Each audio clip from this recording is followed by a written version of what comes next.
Do you remember seeing a person shouting or treats a waiter like a manipulated script?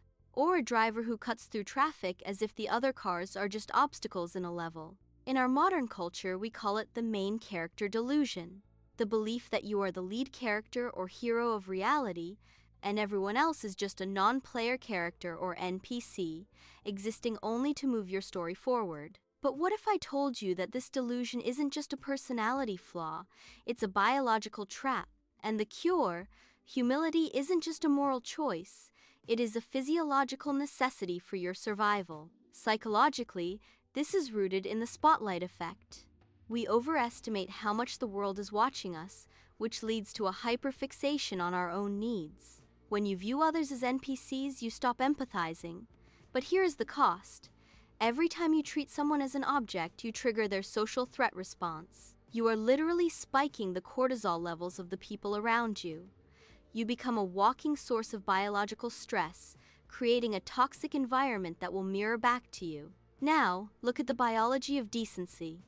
When you practice humility, the act of lowering your ego to see others, something strange happens inside you. Your nervous system exits combat-ready mode. Arrogance requires constant maintenance.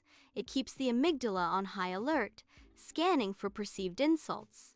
Humility, however, lowers your blood pressure and heart rate. By acknowledging that you are part of a whole rather than the center of it, you stop the internal ego war. Decency is the ultimate anti-inflammatory for the soul. The philosopher Immanuel Kant proposed a test for our behavior, the categorical imperative. He reasoned that we should act only in ways that we would want to become a universal moral law, to treat humanity as an end, not just a means. Duty and reason over self-interest. If you act like the only main character, you are voting for a world where no one matters. As if architecting a reality of many isolated gods, all fighting for a throne that doesn't exist. Philosophy reminds us that if you deny the humanity of others, you eventually lose the map to your own. This isn't a new discovery. 2,000 years ago, the book of Philippians laid down a radical challenge. Do nothing out of selfish ambition. Rather, in humility, value others above yourselves.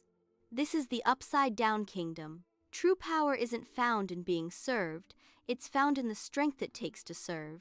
Notice the NPC behind the counter, or the NPC nearby, and recognize a soul just as complex, their pain, and exciting as your own. This is where the delusion ends and real life begins. You aren't the main character, you are something much better. You are a thread in a tapestry so vast that you cannot see the edges. So, stop trying to win the story and start to be part of the symphony. If this message challenged the way you see the world, hit the subscribe button. Let's build a community of people who choose to see others. Have you ever caught yourself in main character mode? Let's talk about how we find our way back to humility.